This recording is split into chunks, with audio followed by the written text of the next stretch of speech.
وَلَقَدْ خَلَقْنَا السَّمَاوَاتِ وَالْأَرْضَ وَمَا بَيْنَهُمَا فِي سِتَّةِ أَيَّامٍ، اور ہم نے آسمانوں اور زمین کو جو کچھ ان کے مابین ہے پیدا کیا 6 دنوں میں. وَمَا مَسَّنَا مِن لُغُوبٍ، ہمیں کوئی تکان تاری نہیں ہوئی.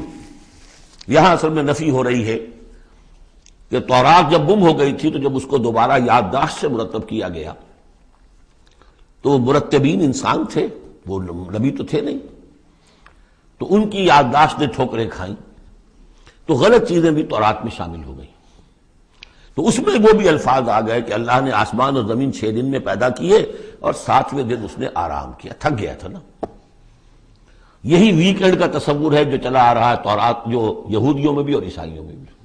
اس لیے کہ تورات میں 7واں دن آرام، اللہ نے آرام کیا تم بھی آرام کرو. ہمارے ہاں کوئی تصور اسلام میں ویکنڈ کا نہیں، اور اس کی نفی کر رہا ہے اللہ. وَمَا مَسَّنَا مِن لُغُوبٍ، ہمیں کوئی تکان تاری تو نہیں ہوئی کہ ہمیں کسی آرام کی ضرورت ہوتی.